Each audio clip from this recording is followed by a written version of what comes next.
Hoy quiero hablarle de piratas.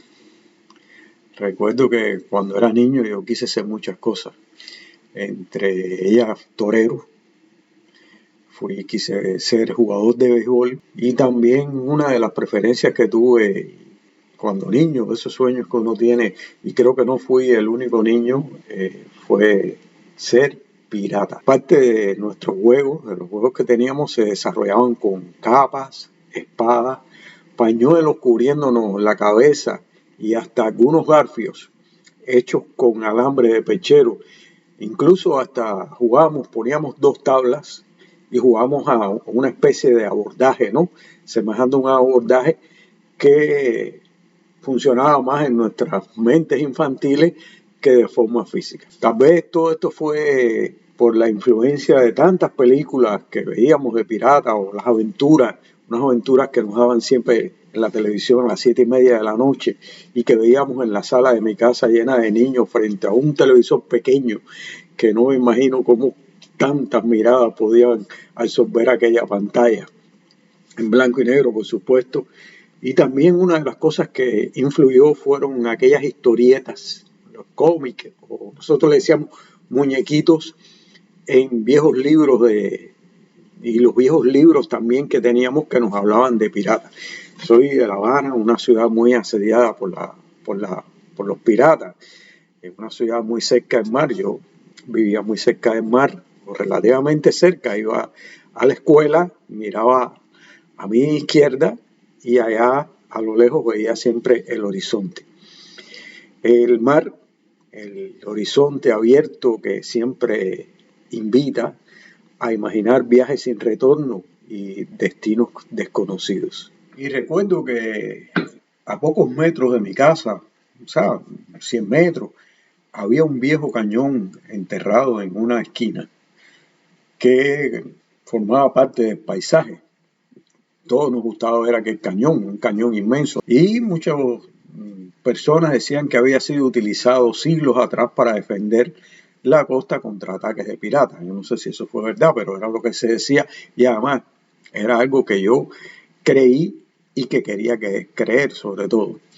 Y no hacía falta comprobarlo, ¿no? La sola idea de que eso fuera verdad era suficiente para encender la fantasía.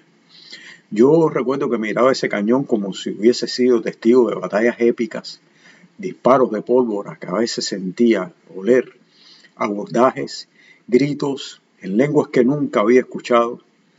Para mí ese cañón formaba parte de un mundo desaparecido, pero aún vibrante. Más adelante visité antiguos torreones de defensa costera, construcciones que eran a veces austeras, pequeñas, circulares, recuerdo algunas, mirando al mar con una expresión de vigilancia eterna. Torreones o pequeños castillos, fortificaciones que habían sido levantados para advertir de la posible llegada de barcos enemigos o piratas, porque es bueno decir que siempre recordábamos, ¿no?, el pirata como aquellos que abordaban barcos, pero según he podido leer más adelante, los piratas eran más asiduos a atacar poblaciones cercanas en la costa que incluso barcos, porque bueno, las poblaciones podían estudiarla y saber cómo era la defensa, e incluso algunas poblaciones en Cuba, por ejemplo en Remedios, ese es el lugar, tuvo que desplazarse más lejos de la costa. Hay una película y bueno, basado en una obra literaria que se llama Una pelea cubana contra los demonios, si mal no recuerdo. Pero continuando con esto de las fortificaciones, esos eran sitios que estaban allí silenciosos y todavía están, como un recuerdo material de una época donde las costas del Caribe y del estrecho de la Florida también, porque es donde realmente está enclavada La Habana, era un tablero de guerra, comercio, saqueo y supervivencia. E incluso me acuerdo cuando hice mi tesis para graduarme en la Universidad de Licenciado en Geografía, volví a encontrarme con la historia porque escogí la localidad de Cojimar para hacer la tesis y había un torreón que todavía está ahí. Esos torreones muy difíciles, entre tantas cosas que han derrumbado, no han podido, por suerte, derrumbar eso, ¿no? Ahí estaba el torreón de Cojimar como un testigo de rumores, de ataques reales, de imaginarios colectivos que a veces mezclan el miedo con el mito. Ese torreón que forma parte del paisaje cotidiano, pero que carga en sus paredes gruesas de piedra coralina toda una memoria de vigilia y defensa, porque aunque no fue contra los piratas, el torreón resistió también de cierta forma la toma de La Habana por los ingleses en el siglo XVIII. Pienso que desde entonces comprendí algo, desde ese tiempo. Los piratas no solo pertenecen a la historia, sino también a la imaginación, y más a la imaginación de niño, ¿no? Y yo creo que por eso, ya siendo adolescente, me dio por escribir una novela. Escribí cosas de piratas, ¿no? Pero escribí una novela muy inédita que la guardo para mí y después la cambié un poco, ¿no? Pero el personaje era un pirata, pero no cualquier pirata, era un pirata enano. Creo que en el fondo lo que yo buscaba era romper la imagen del pirata como ese personaje grandilocuente, fuerte, temible. Preferí crear uno pequeño, pero astuto y feroz. Alguien subestimado por sus enemigos, pero capaz de grandes hazañas. Este personaje hablaba, sin que yo lo supiera, de la idea de que la grandeza no depende del tamaño, sino del coraje de enfrentar lo desconocido. El Caribe, esa cuenca marítima que está rodeada por varias islas, entre esos mi isla Cuba, especialmente en los siglos XVI y XVII, fue un escenario abierto a la piratería. España llevaba las riquezas en la flota aquella que iba desde América hacia Europa, y esas rutas marítimas se convirtieron en un objetivo muy codiciado.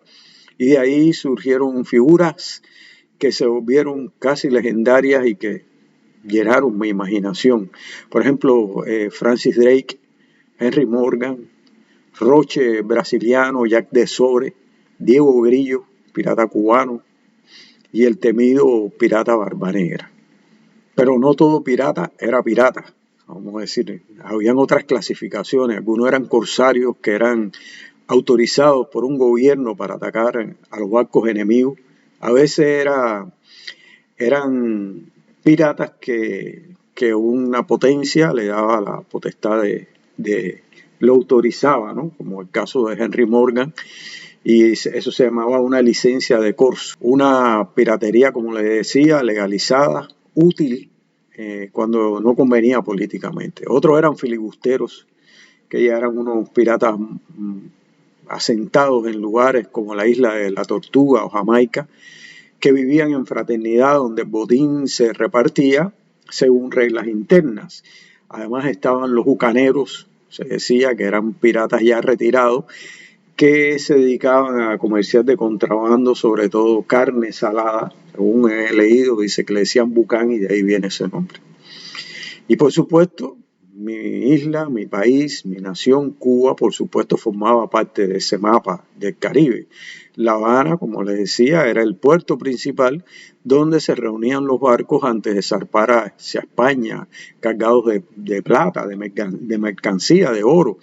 Iban y convergían y entonces hacían una gran flota y bueno, iban llevando todo eso para España. Eso convertía, por supuesto, a La Habana en un lugar estratégico, vigilado y fortificado. Y bueno, también muy atacado por los piratas. De ahí surgieron los torreones, los castillos y aquellos cañones que yo veía de niño. Esas huellas que siguen ahí para recordarnos que el mar no fue siempre solo belleza, también fue guerra, comercio, ambición, tradiciones y encuentros que cambiaron culturas. Hoy, cuando pensamos en piratas, a menudo lo imaginamos como personajes libres, incluso hasta románticos, viviendo sin reglas, persiguiendo sus propios destinos. Pero lo cierto es que también fueron producto de un mundo desigual, violento, en el que la supervivencia dependía de ese riesgo constante. Sin embargo, la imagen del pirata sigue viva porque representa algo que todos hemos sentido una vez. ese deseo de escapar, el sueño de la libertad absoluta, la tentación de decirle al mundo no te obedeceré. Y quizás por eso, de niño, yo soñaba con ser pirata. No para saquear barcos, no para sembrar el terror, sino para navegar, para ver el horizonte abrirse, para buscar lo desconocido.